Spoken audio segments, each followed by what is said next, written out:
Conversations don't just inform you, they open your eyes. And today, you are going to hear from someone whose insights can really do something like this for you too. We'll get into that later, but before I do that, let me read out this very important disclaimer.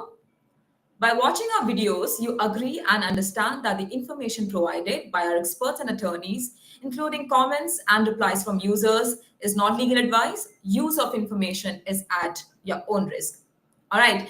After this very, very important disclaimer, welcome back everyone to Immigration Talk Show, the place where real stories, expert advice, and powerful conversations come together to guide you through the ever changing world of US immigration. And now, let me set the stage. Imagine navigating one of the most complex legal systems in the world, not just once, but over and over and over again. Nearly for 30 years. Imagine being the go to person for companies trying to bring in top talent, for entrepreneurs chasing the American dream, and for professionals trying to make a life here. Our guest today has done exactly that and more. She's the kind of attorney who doesn't just handle paperwork, she builds strategies, solves challenges, and helps people turn opportunities into reality. Whether it's H-1B, L-1s, EB-1s, green cards, compliance issues, or even litigation, she's seen it all. And she's done it with precision and heart. So get ready. Joining us today is the powerhouse behind Emandi Law Firm, the incredible attorney Rani Emandi. So Rani, welcome to Immigration Talk Show. It's your first time. I wish I could like stand up and maybe welcome you with a round of applause. But it's a pleasure having you on the show. Most welcome. Dear Rajni, thank you for that wonderful introduction. I'm honored to be here. Frankly speaking, I'm very honored to be here. And thank you for inviting me and your team as well. I'm happy to share my insight during the last almost 3 decades on immigration law. And I'm happy to provide some hope, inspiration, strategy, advice, whatever I can in this time. Thank you so much for being here, Rani. It's a pleasure. It's an honor. And yes, we are going to get into that, all that discussion. We are going to discuss the topic of today. How do you handle H-1B travel and the challenges? So we are going to get into all that. But before I do that, guys, I would like to inform you that we are live on YouTube, LinkedIn, Twitter, which is X now, and Facebook, and also on Instagram. So make sure that you follow us, subscribe to us, and also share these handles with someone who you think can help by following or subscribing to our platforms. So make sure you do that. And now, without any further ado, Rani, I would like to come to you. And so I've already introduced you to the audiences, right? They already know that you have these 30 years of experience handling immigration, U.S. immigration. But I would also like you to, talk a little bit about your journey before we get into the topic. So, how has these 30 years been for you? I mean, I'm sure you must have gone through a lot of challenges, right? Absolutely. My family, I'm an immigrant myself, and that's why I take everything to heart with what I do with my clients and anyone else who needs that legal advice, because I've experienced the same fears, uncertainties, and anxiety to some extent through my parents. When we came into the country, we came in around the 1970s with my two brothers and my parents. Um, and it was definitely a bit of a trying time back then because, we were one of the first batches of people. I would like my brothers and I were the only like brown people in school, frankly speaking. I'm in my high school, literally I and my brothers were the only Indians in our high school. So in experience these situations, and there was a certain certain challenges that even my brothers and I faced, but It was necessary, I thought, that with my parents' struggles as well and their uncertainty, for them to understand, for us to actually be in a very secure spot. And I felt that's what led me to law, to conquer the law of the United States, so that I knew that no one could have anything over my situation or anyone else that I knew, that we would persevere and we would be able to, I would be confident and I would be able to be successful knowing the law. And that was very crucial and important to me. I ended up going into immigration law. It was kind of some pull that led me to the field of immigration law. And then it seemed to make sense because I could help. Um, I felt that it was rewarding to help my own people, my kind, and any other immigrants into this country. And that's basically my journey. And we started my practice in like 1996 in New York City. And I've been there ever since with a great team that supports me. I have wonderful staff who've been with me for over 15 years and they're still with me. So I'm very pleased with what we've built. Um, I am pleased to have seen companies grow from 0 employees to hundreds and hundreds of employees to thousands of employees that we started helping back in the year 2000 or 1998 that are still my clients. I have seen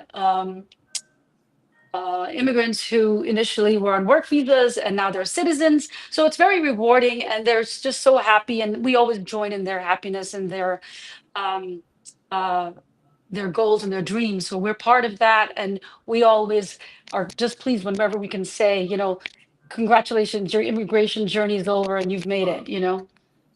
So that's really it. So it's a great rewarding Right. position to be in.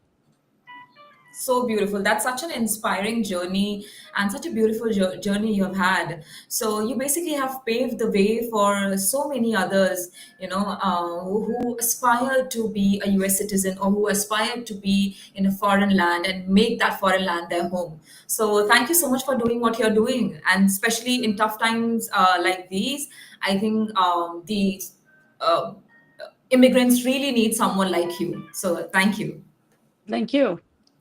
So, Rani, now I would like to come to the topic. And before I ask you my first question, I would, ask you that if you can tell a little bit about what can our audiences expect from today's episode.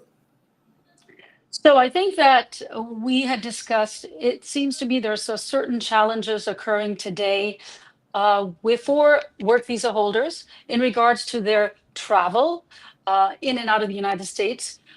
Currently, as we have heard, that there are many challenges at the borders, at the port of entries, if it's the airlines, for travelers coming back in, work visa holders, students, so those travel challenges, there are challenges at the consular posts in obtaining the visa stamps. There's challenges in relation to their dependents, their spouses, and their children. So we wanted to address that and provide other options, even if even whatever options we can provide, we would like to discuss. And yeah, primarily it's that and the challenges that they're facing today in travel. Right. So, guys, if you have any question related to the topic, related to any kind of challenges that you're facing, while traveling, or if you plan to travel, and if you have any question that comes in your mind, you're more than welcome to post them in the comments below. And we are live on LinkedIn, YouTube, Instagram, X, and also on Facebook. So make sure you post your questions in the comment section, and we are also available on call. So you can dial this number 425-436-6335, and you can put this access code, which is 988888. Yes, and you can join us on call too. And with that, don't forget to subscribe to us. We are Immigration Talk Show, your go-to source for every immigration update. All right, so Rani, lately there have been, a lot of reports talking about the scrutiny, the increased scrutiny at U.S. ports of entry. So, I would like to know from you that what should people expect if they are traveling outside the US? So, with this increased scrutiny, what should they be expecting, and how should they be prepared also? Right. Well, definitely recently, due to the additional screening and incidents surrounding the ports of entry, as we said, work visa holders are facing those travel issues at the borders. And sometimes having an H-1B approval notice is just not enough. You need to have full knowledge of your petition in addition to what your roles are, your role is, your responsibilities, and you should they could ask you many questions that could include what it could include what where are you working, uh where is your latest show us your latest pay slips. So the type of documentation that we suggest carrying includes, the H-1B approval notice, the last four pay slips perhaps, in addition to your valid passport. You should present a employer letter that is current and demonstrates a real need for your services immediately. It should outline your title, your duties, your salary, and your responsibilities. That is very important as well. Um, so possibly to also carry, just for your own purposes, in a separate area so that you can access it, a copy of your H-1B petition, which includes your labor condition application. You don't need to keep present it right away, but in the event there's some discrepancy that they're questioning you on, you have the information right there with you. So keep those sorts of things handy, and that's what's important. So as I mentioned, familiarity with your H-1B petition, your position, your responsibilities. And the other issue is that if you have moved locations for your work site, I hope that an amendment petition has been filed by your employer. If it is outside the MSA, which is the Metropolitan Statistical Area. So that's very also crucial that your current H-1B petition filed has has correctly depicted your new work site location, and or if you have had a change in salary, that is a material change. So that's what Right. I would suggest in terms of carrying. Okay. Thank you so much for answering the question. I thought of getting into material change a bit later, but now that you have mentioned, okay, maybe let's just get into that a little bit later, and we can, discuss a little in detail about material change. But now, I would also like to ask you that did you like get a chance to interact with any of your client, and like did they talk to you about what kind of challenges are they facing, and or maybe what kind of questions are these officers typically asking? Yes, the officers are asking, okay, where's your H-1B approval? Where are you working? Who is your, where's your work location? Who is your immediate supervisor? So the generally speaking, it goes to that route, and everyone's getting through. I've seen challenges in relation to where the officer may um, question further, but if you have answered all of these things fairly fine, and your H-1B petition is in order, that wouldn't be an issue. No, consular issues are more detailed, and we'll be discussing consular issues separately. But at the ports of entry, so far, that's the issue. Now, for travel from Canada and Mexico, we are seeing a greater incidence of refusals for TN visa holders. So, but that's if there is someone new, and if they're a TN visa holder who's been back and forth from Canada and Mexico continuously, that shouldn't be a problem. But sometimes they are delving more into details. So TN visa holders also have to be careful and carry, similar to H-1B holders, the similar documents that I just mentioned, employment letter, verification, pay slips, and whatnot. Sometimes we're seeing some challenges to new TN visa holders where they're just not they're outrightly refusing the TN visa. But as we know, there are other reasons at play, potentially due to the political issues with the border. And I suspect, because I've never seen this level or kind of scrutiny between primarily Canada, I think it's really a political. It's along those lines that TN visa holders, new TN visa holders may be refused. But Okay. yes, it's in regards to the type of issues that we are facing and seeing with our clients. Okay, but then having H-1B approval notice, is it like enough these days?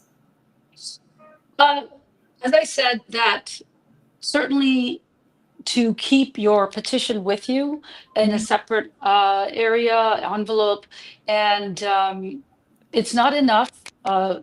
It is just not enough. But I think that if someone is very confident, and it's also your approach and your demeanor when you're approaching a port of entry officer, you have to have a little bit of confidence also when you are approaching the officer, and hi, how are you?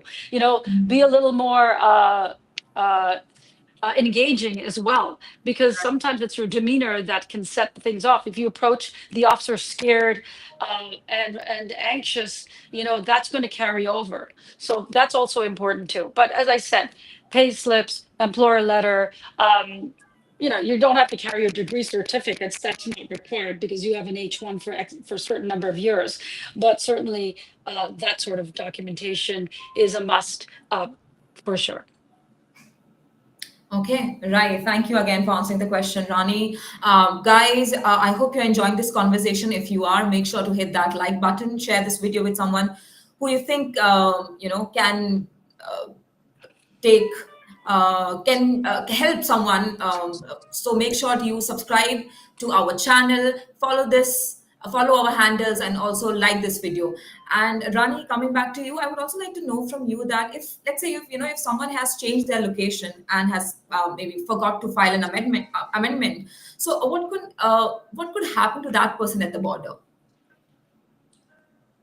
It's the question becomes whether he or she is questioned about their location, and um, if they if they're hesitant, there's only certain information an officer could have. I think the initial screening from a consular, from a CBP officer or at the port of entry is just focusing. I think it's about the demeanor of the person. It's seeing whether there seems to be something that's off. And then you go into secondary screening. So if you surpass and bypass the first screening, then there's no issues. If you're going to secondary screening and there's not an amendment petition filed, we're going to have some trouble. And they could very well say that we're revoking your H-1B, or that we feel that you have failed to maintain your status. And at that point, it's possible that you could be refused entry and sent back on the next plane the same day or the next day back to your home country. So it's a secondary screening that has the detailed review and scrutiny of your actual petition, and it's not the first. And Okay. then that could be detrimental. Okay. All right. Rani, also, I would like to tell you that a lot of people have joined us, and they have also started posting their questions. So let me quickly say hi to all of them. Hi, Robinson. Hi, Sakshi. I see your questions, and I'm definitely going to take them in a bit. But also, make sure to like, share, and subscribe to our channel. And yes, please give us some time. I'm definitely going to take your questions, but I still have a lot of questions prepared for Rani. So let me just complete them quickly. And yes, after that, I'll directly dive into yours. So, Rani, again, I would like to come to you and ask you that you already have informed about the documents that people need to travel. So but still, for our new joinees who maybe have skipped that part, or were not able to watch that part, so I would again like request you if you can please talk about the necessary documents that people need while traveling, and also they will need in case they are re-entering the US. So in terms of re-entering the US, as I mentioned, those specific documents apply again. Um, when you're traveling, as I said, I think that when you're traveling in and outside the United States, you need to carry that full set of documents. If it's the W-2s, your pay slips, your employer letter, confirming the need for your services, it confirms your job title, your salary, your duties, and even potentially also your location of work. So those type of documents would be crucial and necessary in addition to your H-1B approval, of course. If you're a dependent, then I would carry a copy of your marriage certificate along with any birth certificates related to your children. That's what I would also carry. Okay, all right. So, guys, make sure that you have all the documents if you're planning to travel. And yes, I think these documents are really important for you. So, make sure that you have the original and also the copies of all these documents with you while traveling. And now, Rani, I would like to talk about. We talked about changing the location. Before this question, you helped get an answer to that question. But now I would also like to talk about, if someone has forgotten to, update their address, then why is the AR11 form so important, and who exactly needs to file it? So if you can also talk about that a little bit. So the AR11 form is required to be filed by any non-immigrant of the United States and including a permanent resident of the United States. The AR11 form is an electronic form which requires the United States Citizenship and Immigration Services requires you to update your latest new address, the new address that you have moved to, and it has to be updated within 10 days of your move. If you fail to do so, it could result in fines and potentially even greater problems, as you're aware of the immigration center climate in this country at this time. So if the law tells you you have to update your address within 10 days of your move, do so. Work visa holders, B visa holders, F1 students, any other kind of work visa holders, H1s, L1s, EOs, you all have to update that. Permanent residents, even, can you believe it? Permanent residents still have to update their addresses as well. So you would do that for yourself and each of your family members. And it's in a form that's available online, the AR11 form on the uscis.gov website. So it's fairly quick. When you also do that, make a printout of it that you've completed it and it's been submitted, and hold on to that, scan and save it for yourself. That's important as well. We're not sure if you fail to do that, if you fail to file the AR11 form, at this point, you never know what could be the consequences if they are greater. Right now, well, we've never heard of someone in trouble due to failure to file the AR11 form, but do you think that in this climate that you should not file it? That's the question. Wow. Okay. So, a really challenging times, people are going through. But hope everything goes well for everyone, and hope good times are ahead. Is all what we can hope for, right, Rani? But then again, I have a question for you. So let's say if someone, forgets to update or maybe file the form, and like what could happen if they forget to do it within 10 days? So are there like So bad consequences or repercussions? right. So, I mean, there are fines associated with that. And as I said, we've not heard of anyone, I haven't heard of anyone really having a trouble with that just yet, but you never know when. Mhm. And you don't know also because the law changes so rapidly that where it could become a greater problem if you fail to file the form. So I don't want to speculate as to what the potential consequences could be, but right now, it's typically supposed to be a fine of some sort. Okay, wow.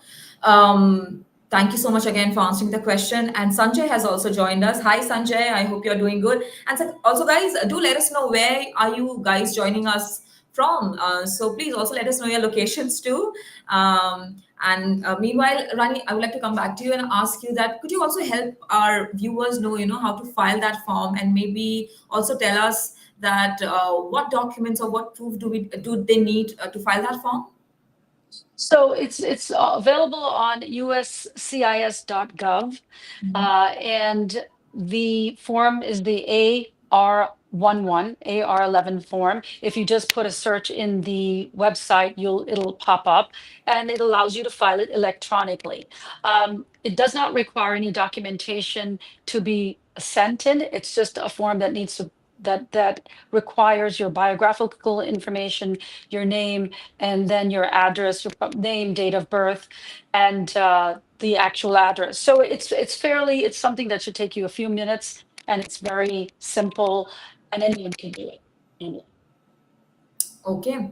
All right.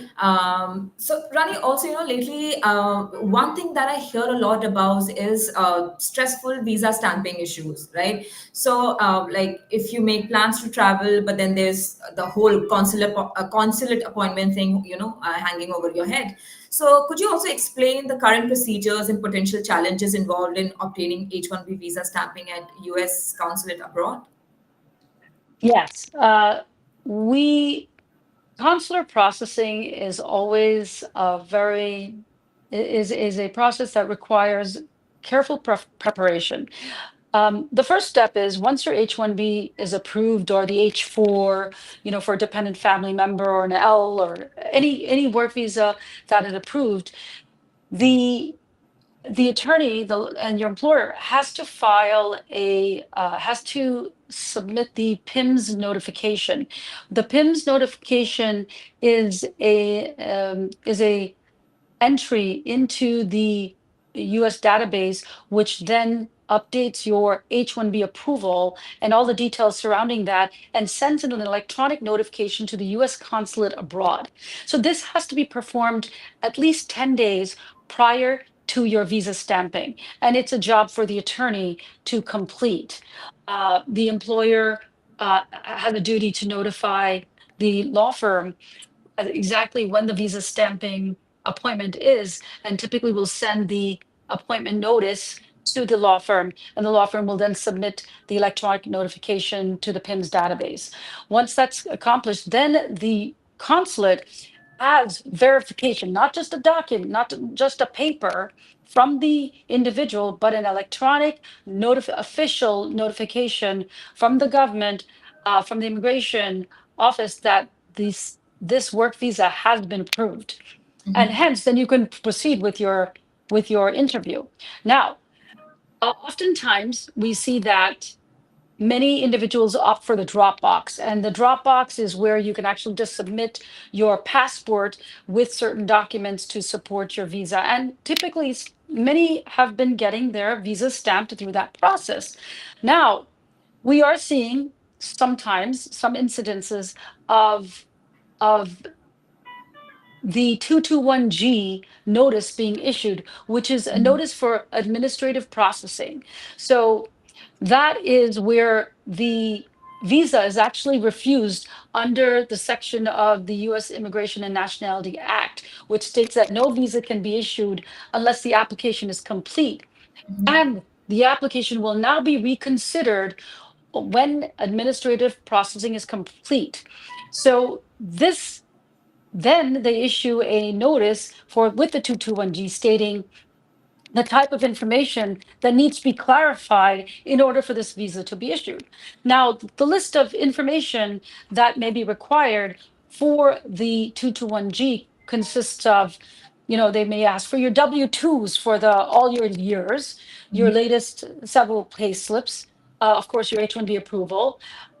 They could ask for verification of employment and the location of employment, and or the client, if it's a tech related case, of where the individual is working. So it could be a number of things. It could be also information about the company. They could ask for the company's financials, and they were doing so mostly in the past, over several years ago. However, today now we're seeing just the focus on the individual and his or her employment with pay slips and verification of who's his supervisor, what is his role, and that might be a proper detailed employment letter identifying and confirming the details surrounding the H-1B petition. So uh, while when they are appearing for visa stamping, similar to the whatever you're carrying to come to the United States, it's the same type of documentation that you require in general when you're appearing in visa for visa stamping. The H-1B approval, the pay slips, your W-2s, your employer verification letter, and be very familiar with your job duties for your position and where exactly you are located, where you are working. Wow. That's a really detailed and a very insightful answer. So thank you so much for that detailed answer, Rani. I'm sure it helps our audiences and our viewers a lot. Also, I have one more question for you. Are there any countries that are, that you feel, or consulates that are generally more efficient or travel friendly for this process? Uh, I think that any country other than India is travel friendly, frankly speaking, because sometimes people who appear for consular processing, they maybe they're Indian nationals who are in other countries. They tend to, if it's the Saudi Arabia or the UAE, um, even the UK. I've never seen problems in any, frankly speaking, in most of the other countries, with the exception of India, um, and perhaps China as well. Uh, but yes, I didn't see many issues at all in the other countries, frankly speaking. Okay, wow. Thank you so much for that amazing answer. I don't think people must be expecting this answer, but then, it is what it is, right? So thank you so much for clearing that out for the audiences too. Rani, this reminds me of one of the call that I got, during the weekend, this last weekend. So one of a viewer actually recently called in with a very important question. So he said, let me read out what exactly he said because I have written it. He said, I'm an Indian citizen, and while my H-1B visa stamp has expired, I do have a valid I-797 approval notice that runs till 2027.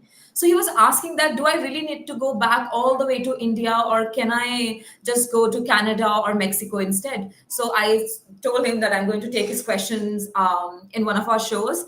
And yes, we are having this show with you. So I would like to ask you, and I think his name was Nilesh, and I think he must have joined us in today's show too. So if you can help him get an answer. Right.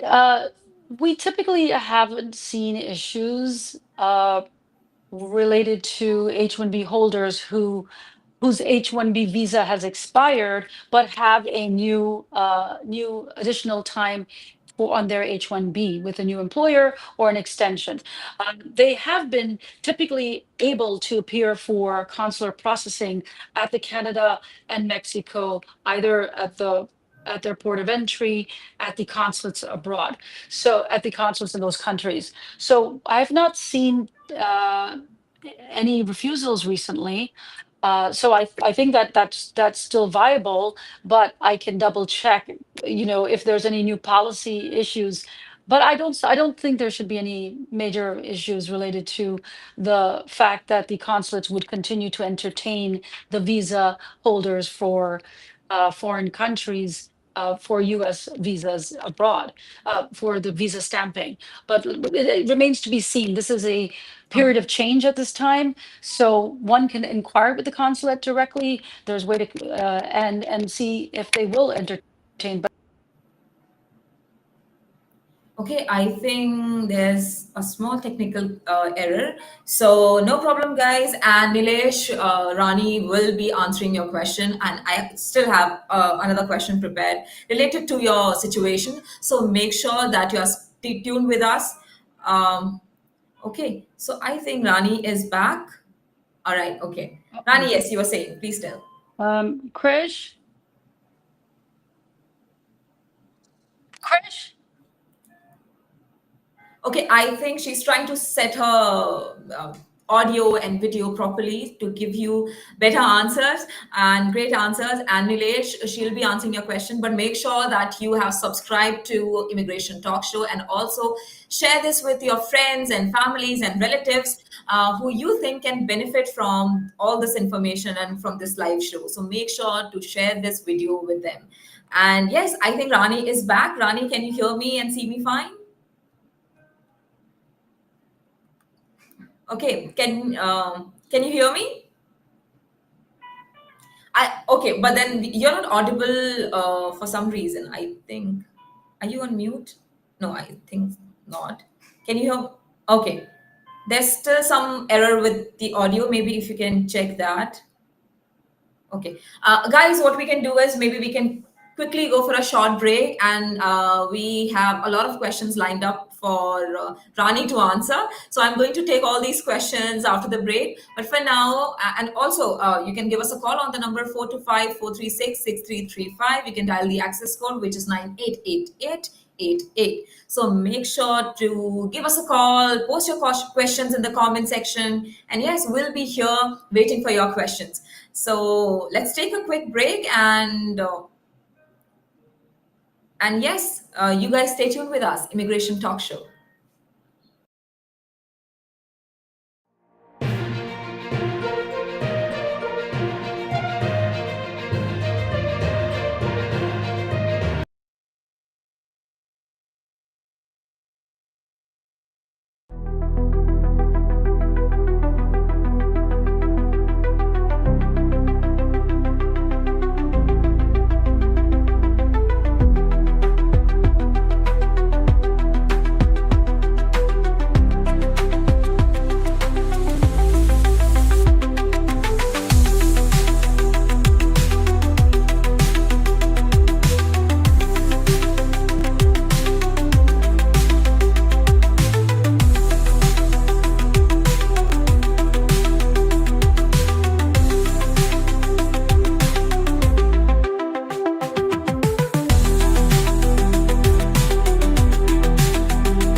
Okay, that break was a little too long, right? But maybe that's something we also need sometimes in life too. A little longer break. Okay, guys, welcome back to Immigration Talk Show. I'm Rajni Bharara, your host, and today I have with me Rani Emandi. So, yes, if everything is all set, I would like to welcome back Rani. Rani, can you hear me fine, see me fine? Okay, I again, there's some audio issue. Okay, I think there's still an audio problem. So if we can fix that, I wish, guys, I could answer all your questions because your question seems amazing, and we are also really waiting, to hear from you. So you can give us a call on the number 425-436-6335. I'm really waiting for that call. So pick up your phones, dial this number, and give us a call on the number 425-436-6335.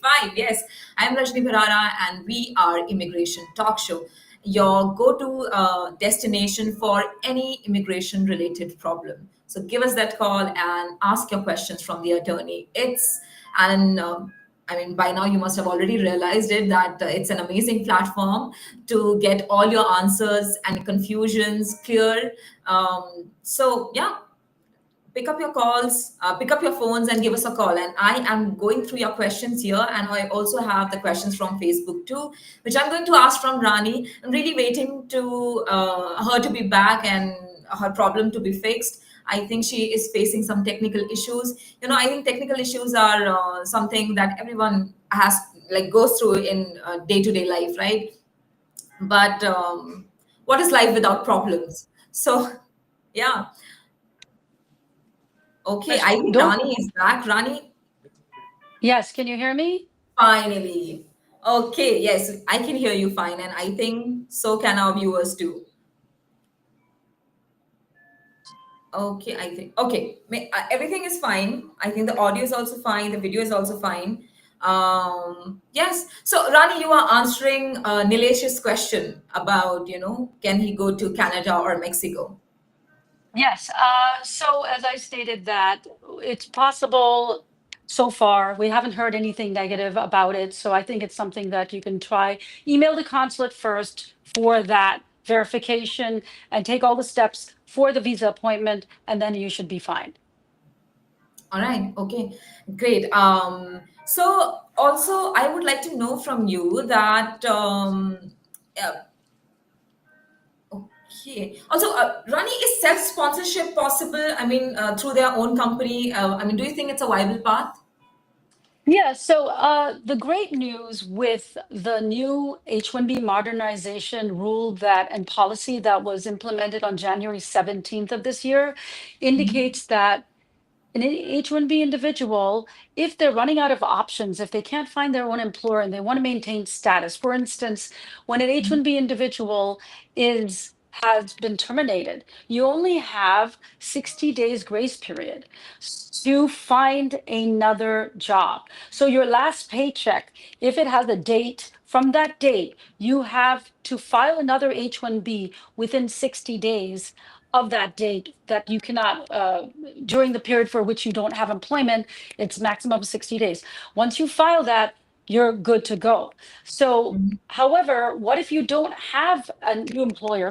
It's not easy to find a job in 60 days. So one way is to actually self-sponsor yourself on an H-1B, and you can actually own that company. This is the great news about this. Of course, who's going to pay your salary? It's got to be either you or your partner.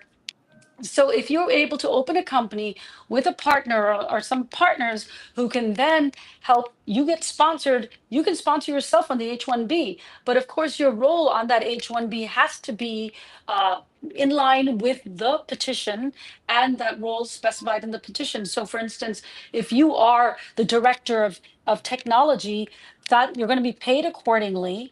And you will then also have to perform those duties as a director of technology. So the great news about that, it's possible now. In the past, you could do it, but it's very specific about the fact that if you had some ownership in the company in the past, you could not be a director, you could not be directing the company. There had to be a separate board from you. However, now the the position is much great. It's a great opportunity for individuals to actually have this additional H-1B. For instance, you can be full-time on one company, it's H-1B, where you get your steady pay. And then say you start a consulting company, you can actually start that consulting company, but you need to, you can't just start a company by yourself. In other words, you can, however, you have to sponsor yourself on that H-1B because your employment has to be authorized, always authorized in the United States. So you can have that company and then you can be part-time on that company. You could be the director of technology for 20 hours. So it's definitely feasible. The H-1Bs where you are being sponsored, you're sponsoring yourself through your own company, they're only valid for up to 18 months at a time and renewable for another 18 months. So those are the conditions for that H-1B, but it's a great option. At Okay. least it's, people in the past, I've seen situations where, some individual, ran his own company. And then when went for adjustment of status, when he went for adjustment of status, the adjustment of status was denied because he had started his own company and never, it was unauthorized work. So unfortunately, that was in the past, many years ago. But the point is that they they don't have that fear anymore, and you can have this great opportunity here right now. Okay, thank you for answering that question so brilliantly. And I have so many questions coming in my mind that I would like to ask to you. But then we have so many pending questions, and we don't have enough time. So I'm thinking that Rani, this sounds like a great topic. How about and I want to dig deep. So maybe how about we dedicate one episode to this topic and maybe completely talk about self sponsorship. Yeah, sure, we can. Absolutely. I'll be happy to share any information that I can for that. Okay, because a lot of questions about finances, documents, so many things are coming in my mind, and I would like to get answers to that. But I don't think so. This show will be enough to answer all of those questions. So maybe yes, we can do another episode. For now, let's go to our viewers' questions because they are waiting for quite some time now. So yes, Robinson. Is here and he says, I'm considering switching employers while on my H-1B, but I'll need to travel abroad in the middle of the process. How does this impact my ability to travel and maintain my status while I transition between companies? What do you have to say? So, there are some risks that you take when you want to travel abroad, when you are transferring employers. While number one, when your H-1B petition is pending in the United States with the immigration office, the receipt notice, the question then becomes, when is your H-1B visa actually that's stamped in your passport valid till? So you can only re-enter the United States with a valid visa stamp. So make sure it's good for up to 6 months before your entry back into the country. And it's now with a new employer. It's okay if the old visa has the prior employer's information, that's okay. Now, the other issue, however, may be the fact that what if you're not on good terms with the prior employer and the prior employer withdraws your H-1B visa petition? Well, that could affect your ability to enter the country as well and your H-1B visa. So that's a challenge. That is a risk you take, a chance you're taking, because what if you're on bad terms with your employer and they withdrew the prior H-1? Furthermore, if they withdrew the prior H-1B, then your H-1B, the new H-1B with the new employer may not be processed for the change of stat, for the extension of stay. It'll be processed for consular processing. So, which means that you may not have an H-1, you will not be able to re-enter the United States. So if you're on good terms with that employer, you can return into the United States with the valid H-1B visa stamped in your passport, but and carry your receipt notice from the uh, petition that's pending with the USCIS. Okay, okay. And Rani, what happens if, like, if somebody gets picked in the lottery and then maybe suddenly loses their job? So, what option does that person have? Well, if you're picked in the lottery, There's two scenarios, and say the employer does file for you, but then after the H-1's approved, you don't have, they say, well, we don't have that job, but it's not no longer available to you. Yeah. The good news with a situation like that is that you are now, your H-1B has now been counted against the H-1B cap. And hence, you can actually have any other employer file for you as soon as possible to then work with that employer. Um, so that's the good news, that if you, the most important thing is to try to get that H-1 filed. And even if they say that the position is not available, then you're at least counted against the cap, and you don't have to go against the try each year for the H-1B lottery. Now, if the employer does not want to file for you after your H-1B has been selected in the lottery, unfortunately, you you're out of luck, and you're not going to have an H-1B that has been selected against the lottery, and hence you will have to try for the lottery the following year. Okay. All right. Thank you again for that insightful answer, Rani. And guys, if you're enjoying this discussion and this conversation, make sure to hit that like button, share this video with someone who you think can benefit from this episode, and also make sure to subscribe to Immigration Talk Show on all the platforms, LinkedIn, YouTube, Facebook, X, and also on Instagram. And yes, you can, if you have, if you would like to directly get in touch with Rani and would like to consult Rani for any problem or any challenge that you are going through in your immigration journey, you can give her a call on the number 212-686-7782. Yes, 212-686-7782. You can also email her. Her email ID is rani at emandi Rani at emandilaw.com. And you can also visit her website, which is www.emandilaw.com. So yes, make sure to get in touch with her. And now let me quickly take Rani. I know we only have like 4 minutes left, but if you have some time, can we extend the show for? Absolutely. Okay. Absolutely. Thank you so much for that. Okay. So Sakshi's question, let me quickly take. She says, if an H-1B visa holder travels abroad and their visa is revoked or cancelled due to a perceived abandonment of their US residency, what are the chances of successfully arguing that individual maintained their non-immigrant intent and thereby avoiding a finding of abandonment? And what specific evidence or case law would support this argument? Okay, too many questions there, but if I think I should take one by one, right?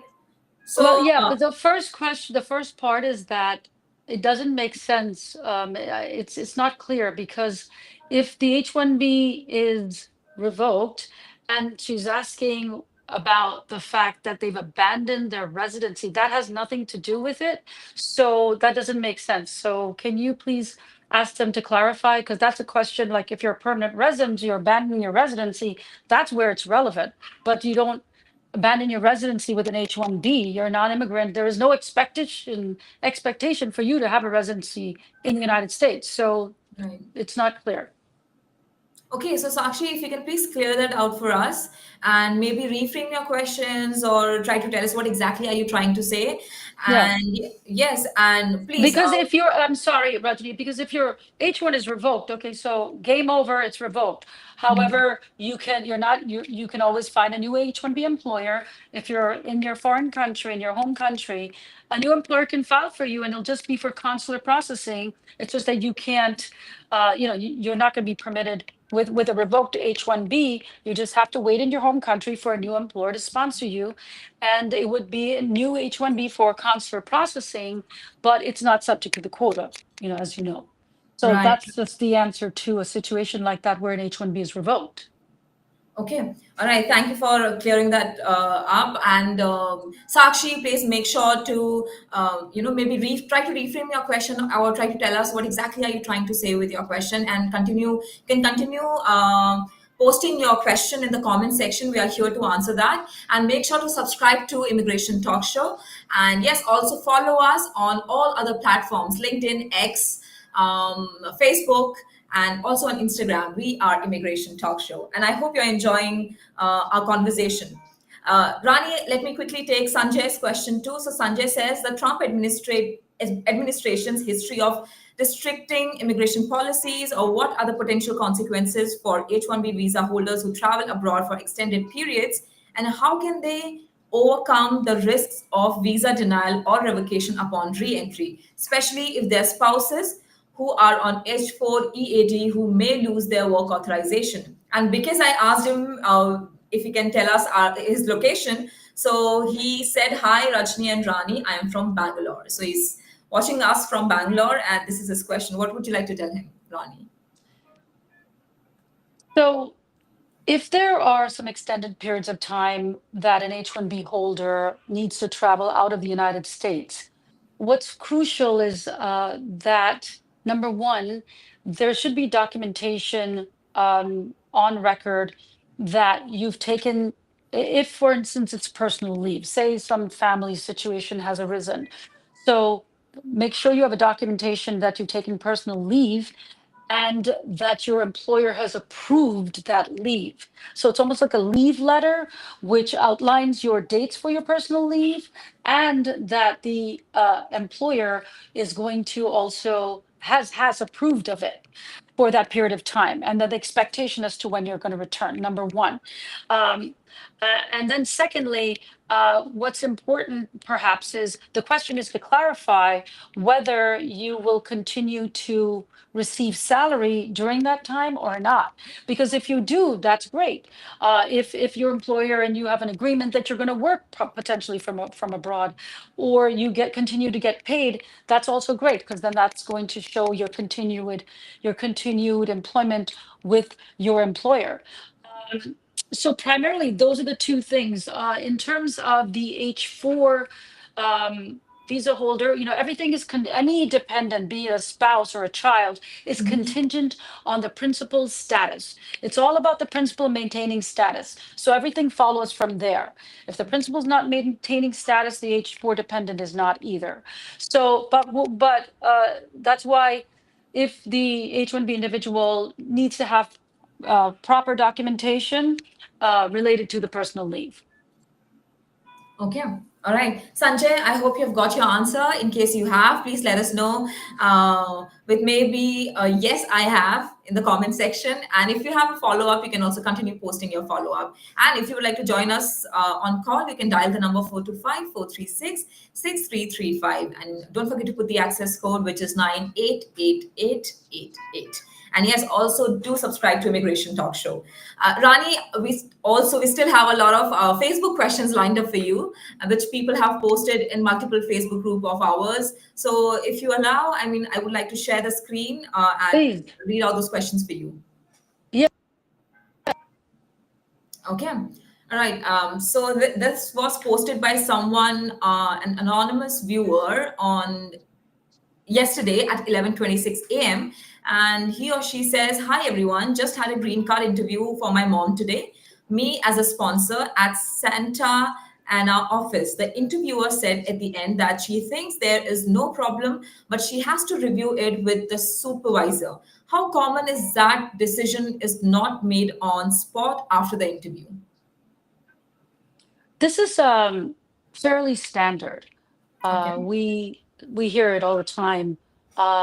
It's very rare, actually, that we see these since the last few years that an individual says, "Oh, it's approved. Your case is approved." It does happen, of course, but it's very much more standard. It's this is the norm that you will hear.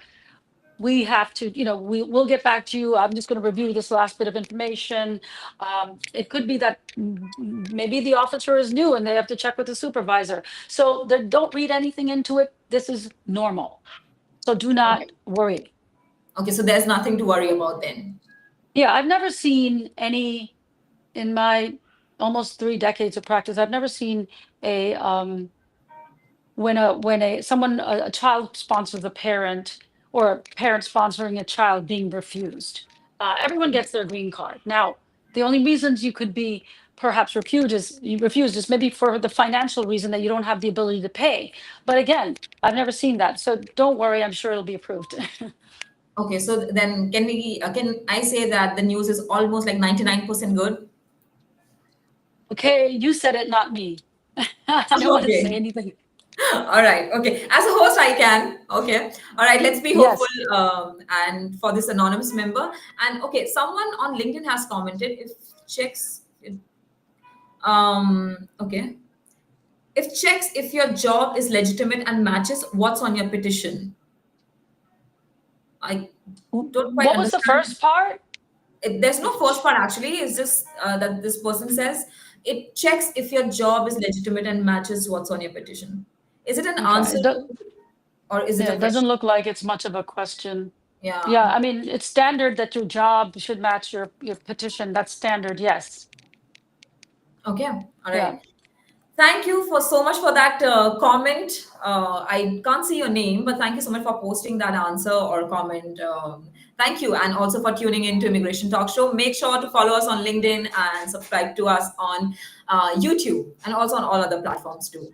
And Rani, there's other questions also. There are other questions too. So maybe Control, if you can quickly share the screen. Okay, so this is by Darshan Patel, and he says, "Hi everyone, I submitted I-130 paper based on April 1st, 2024, and since then the status is online portal has never changed from your case was received and notice of receipt was sent. Is this normal? As I see a lot of people in this group and elsewhere already getting case being actively reviewed in a few days after the submission. Please advise.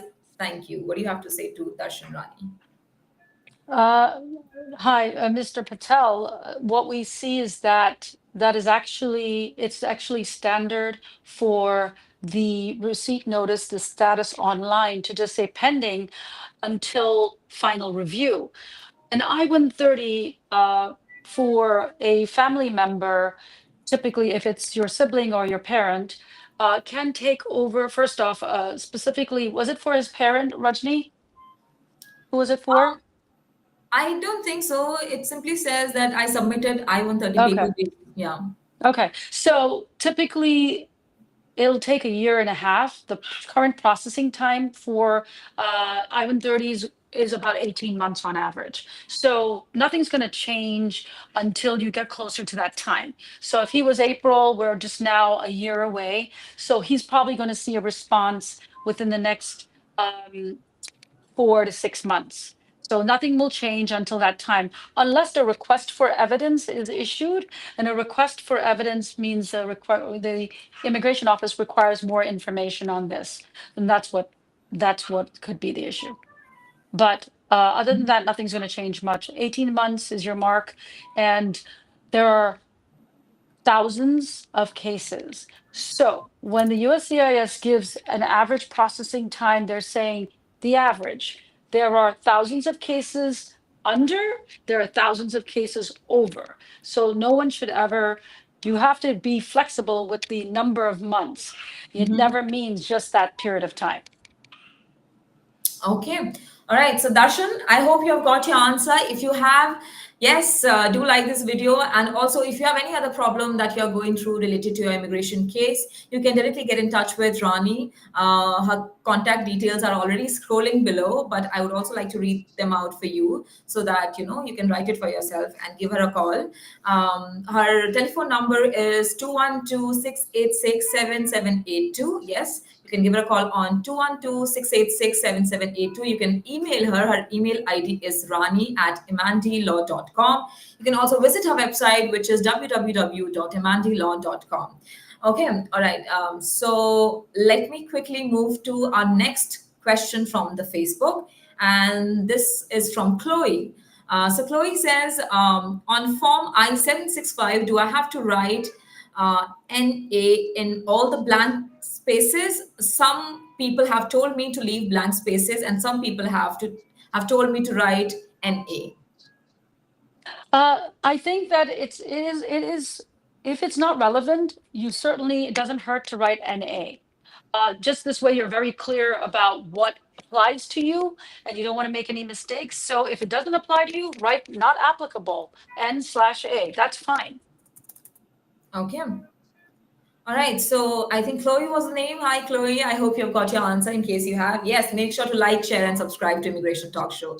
Okay, another question. I see one question from LinkedIn too. So maybe let's quickly take that first. So, Control, if you can please tell me the name of the viewer because I can't see it here. So the person says, can you explain the chain of command between your H-1B petition employer, any middle vendors, and the client? Why do you directly report to? Who do you directly report to? And how is your work monitored? Okay, yeah. And his name is Malika Arjun. So the question is from Malika Arjun. Rani, what do you have to tell him? What was the first part of his question? He's asking Can you under explain? what circumstance? Okay. Uh-huh. Can you explain the chain of command between your H-1B petitioner employer, any middle vendors, and the end client? Well, from an H-1B petition perspective, as that's all I'm going to uh, as that's what I am going to focus on, is that the employer, you would have to have your supervisor be your employer, and that's the way it has to be documented. Because if the client is supervising you, that is not something that you bring to light. The focus is the fact that the H-1B employer is their supervisor. You report to the H-1B employer. You turn in your timesheets to the H-1B employer. Then forget the middle vendor. That's nothing. That's just a contract. The end client is just where you perform the work. You might have a point of contact to the end client, but they're not really supervising you. Rather, it is just you are supervised by your employer. So that's the way it has to be documented, and it should not be presented any other way, be it to the consular officer, to anyone at the port of entry. It's your employer is your supervisor. Okay, and the second part says, who do you directly report to and how is your work monitored? Everything's monitored by your employer. That's where it has to be presented. Otherwise, then they can poke holes in the petition and say that, well, then that's not your true employer, and then you're being supervised by the end client. Now, the H-1B modernization rule did issue new policies about the fact that since the past decade or several years, the employer had to demonstrate that they were always supervising the employee. And you'd have to, when you filed an H-1 petition, the employer had to provide specific documentation demonstrating that the employer is supervising the employee even at a client site. And you'd have to indicate how they were supervising. There were numerous requests for evidence based on the fact that who is the true supervisor? They're trying to get you to say, they're trying to verify who's the supervisor. And if you would say to end client, the case is going to be denied. So, however, the policy just recently in January that was issued with the H-1B modernization rule does not focus. They've taken out the supervisory requirement out of the H-1 petition in the sense that you don't have to demonstrate it all the time. However, the policy remains the same, that your employer needs to continue to be your supervisor. So I hope that's clear. Okay. So Mallikarjun, please let us know if you have got your answer. And if you have a follow up, you can continue posting the follow up in the comment section. And yes, if you got the answer, make sure to like this video and also go on YouTube and hit that subscribe button and also turn on that notification bell so that you're notified with more such shows. Yes, thank you so much for being here. And let me quickly again share the screen and show those Facebook questions.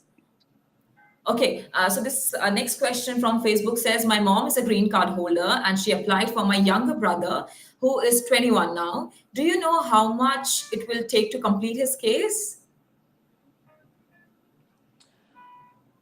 That's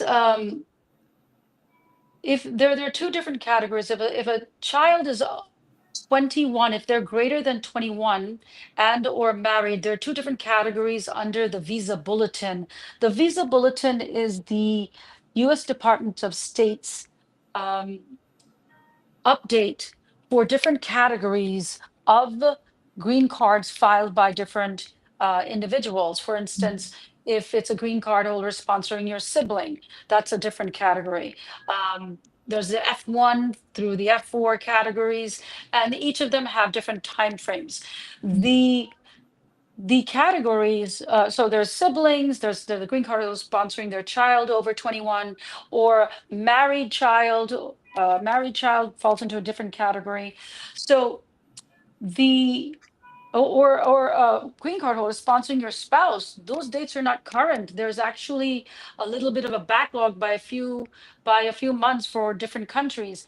Each country, the national of each different country has the different backlogs and processing times. For instance, um, the nationals of India, China, Mexico, and the Philippines all have greater backlogs due to the fact that the United States has received the highest number of applicants from these countries: India, China, Mexico, and the Philippines. And that's why Indian nationals, your period of time for immigrant petitions for family members sometimes can go to 2, 3, 4 years. I don't know that number right off the bat. I'd have to look at the visa bulletin, which I don't have in front of me, but we would look at the US Department of State visa bulletin for every month for the month of April. So other than those four countries, the rest of the world is actually quicker because they don't have those backlogs. But if you're an Indian national, we would just have to check which one they fall under. And the every month, the processing times change. That means that they're saying that if you filed your case a year from now that date is current. So once the date is current is when the person can appear for their consular visa processing or apply for their final step of the green card here. So that's the process, and you'd have to check the U.S. Department of State, and it's very clear, it tells you which category you fall under and which date is being processed. So you take the difference between the date you filed the case and you look at the bulletin and you see what cases are they processing currently, and typically they're always behind. So then you take the difference between the date they are processing currently and your date that you filed the case, and that's how much time you're going to have to wait for that to be final for them to receive their green card. Okay. All right. Thank you so much, Rani, for answering that question. I think we are done with today's line of questions. So we still have some, but how about we take them in another episode that we already have planned? Sounds good. Okay, so thank you so much, Rani, for being here. It was amazing and lovely having you, and your answers were amazing, insightful, detailed. So thank you so much for those amazing answers too. And yes, we already have decided the topic, what we are going to talk about in the next episode. So yeah, okay. Malika Arjun is here and he says, "I'm not clear. Can you please give me some more elaborate? What would you like to know about Malika Arjun? If you can also tell us that what He more can send me an elaboration do you need email too. about?" Rajni, he can send me an email and Right. we'll be more specific at that time. Yeah. Absolutely. So, Malika Arjun, what you can do is maybe give Rani a call on the number 212-686-7782, or you can also send her an email. Her email ID is rani@emandilaw.com, RANI at EMANDI law.com. And you can also visit her website, www.emandilaw.com. So she'll be able to help you with all the confusions or all the questions that you have in mind. Right. And guys, you can also, reach out to Rani for a detailed consultation regarding your cases. Make sure you do that. You already have heard her brilliant answers. So yes, she can be your, like we are your go-to source for all the immigration problems. She can also be your go-to source for your immigration case. So make sure to give her a call, send her an email, and check out her website. And yes, with that, don't forget to like our video, share this with someone who you think can benefit from all Rani's answers. And yes, subscribe to Immigration Talk Show on all the platforms. Rani, like I was saying, it was lovely having you here. such an insightful episode, such a brilliant episode. I would say a blockbuster debut, rather. So, yeah, hoping to see you real soon. Thank you so much. It's been a pleasure. And if I can just say hi to someone real quick. Hi, Mom, Dad. Thank you. Thank you very much. Thank you so much. That was such a lovely thing that you did at the end. So okay, I think I should also say hi to my mom and dad. So hi, mom and dad. I know you are doing well too. So yeah. So yes, thank you so much for being here. Can't wait for another episode with you. Until then, please take care of yourself and yes, have a great rest of the day. Thank you. Okay. All right. So, guys, I'm Rajni Bharara and we are Immigration Talk Show. That's it from our side. Hoping to see you all real soon. We have another amazing show lined up at 4 o'clock, Daily Immigration Dose. So don't forget to tune into that and drop your questions in the comment section. That's a discussion show where Nipasa and Sam, they both join, have a healthy conversation, a great discussion on our decided topics. So don't forget to tune into that. And yes, for now, I'll have to take your leave. You guys have a great weekend and take care of yourself. And please don't forget to subscribe to Immigration Talk Show. Take care.